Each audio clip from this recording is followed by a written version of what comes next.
60세 이상의 90%가 매년 경험하는 의료 서비스, 그 질평가인 2019년 의료 서비스 경험조사 결과를 통해 환자가 직접 체감하는 의료 서비스의 가치를 진단합니다.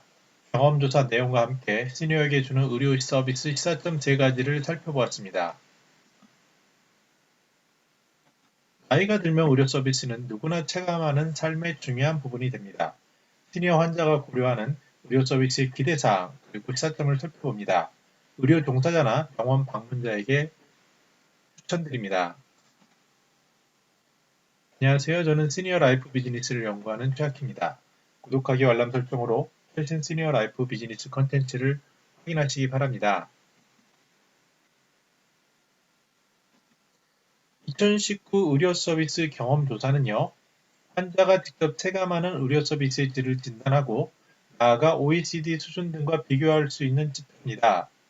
무려 13,000명을 대상으로 조사된 결과를 통해 환자가 체감하고 있는 의사 의료 서비스 수준과 시사점을 살펴보도록 하겠습니다. 최근 1년간 병의원 방문을 1회 이상 한 이용률을 살펴보면요. 외래는 71.3%, 입원은 4.6%로 나타났고요. 최근 1년간 한 번도 이용하지 않은 응답자는 전체의 27.5%로 나타났습니다. 특히 60세 이상 대상자의 경우에는 외래가 90.1%, 입원이 8.2%고 1년간 한 번도 이용하지 않은 응답자는 겨우 8.1%에 불과합니다. 특히 주요 만성질환 진료 인구는 27.6%로 높고요. 현재 자신은 건강하다고 응답한 비율은 전체의 66.2%였습니다. 외래 진료의 경우에 중요한 의사 서비스 긍정적 평가 비율을 보면요. OECD의 평균은 86.6%인데 비해 우리는 83.9%로 다소 낮습니다. 내용을 보면요. 어느 부분이 낮냐면 의사와의 대화 시간이 충분하지 않다라는 부분이 74.7%로 가장 큰 격차를 느끼고 있고요. OECD에서는 조사되지 않지만 우리가 조사하는 또 다른 지표인 건강 상태에 대한 불안감을 공감해 주는 능력이 80.4%로 다른 거에 비해서 낮은 것을 알 수 있습니다. 다시 말씀드려서 우리나라 환자들은 의사에 대해서 대화 시간이 충분하지 않고 불안감에 공감하지 않는 것을 불만큼 만족도가 낮은 것으로 나타나고 있습니다. 반면 입원한 환자인 경우에는요, 다소 전반적으로 점수가 86.1점으로 높지만 특히 이 부분에 주의할 부분은 건강 상태에 대한 불안감을 공감해준다. 이런 부분, 그리고 이제 기본적 의사의 면담이 용이하다. 이런 부분이 다소 전반적인 거에 비해 낮은 것을 알 수 있습니다. 보건의료 제도의 변화의 필요성에 대해서도 얘기를 하는데요. 중요한 것들은 의료 취약계층에 대해서 강화를 해달라가 72%, 그러니까 이제 매우 그렇다고 얘기하는 거죠. 그렇다고 하는 게 72%, 그다음에 의료 취약 지역의 의료 지원을 강화해달라 74.7%, 공공의료기관 확대 및 기능을 강화하라 73.9%, 환자의 대형 병원 쏠림 방지를 해달라 7.4%로 이러한 것들에 대한 니즈가 있는 것으로 나타났습니다. 보건의료를 소식을 접하는 경로를 보면요. 가족과 친구 등 지인이 69%로 높고요. TV가 61.7%, 의료일은 44.3%로 나타났는데 특히 이제 시니어가 될수록 그 경험에 의해서 가족, 친구, 지인이 굉장히 높고요. 이제 상대적으로 늘어난 시간으로 건강과 관련된 TV 정보에서 얻는 획득률이 높은 것을 알 수 있습니다. 기타 사항으로요. 개인 간병인 고용에 대한 경험도 2019년에는 11.7%로 늘었는데요.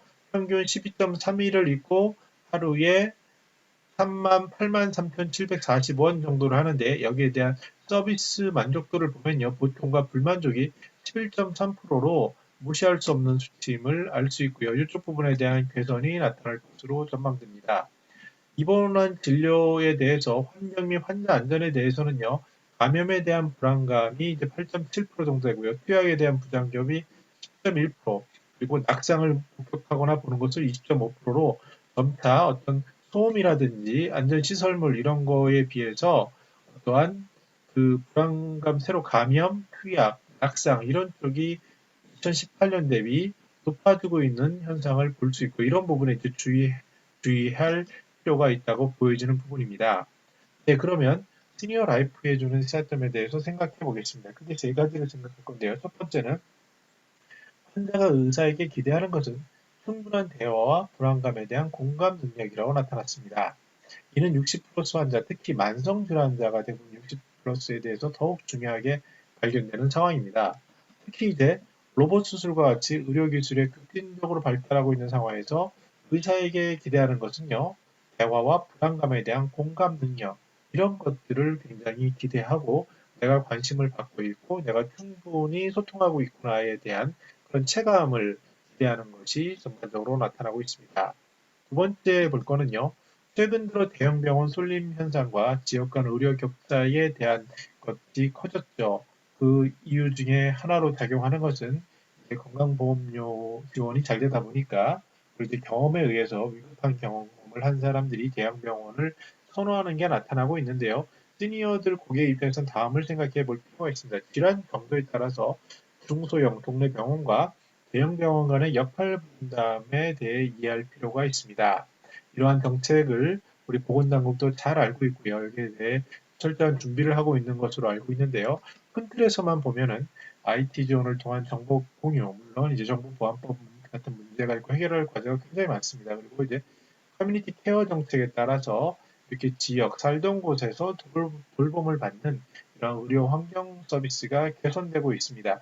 이 부분은 세부적으로 들어가면 상당히 복잡한 사안입니다. 그래서 단순히 저는 여기서는 IT 활용과 최근의 커뮤니티 중심의 케어 시스템 정도의 강화 트렌드를 볼 수 있다는 것으로 대신하고자 합니다.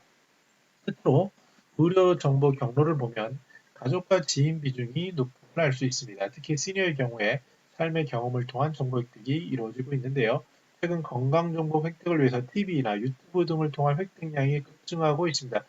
다시 말씀드려서 너무 지나친 투머치 인포메이션이 있는 것도 사실입니다. 이에 따라 공신력이 있는 공공 데이터나 정보에 대한 제공 역량이 중요해지고 있습니다.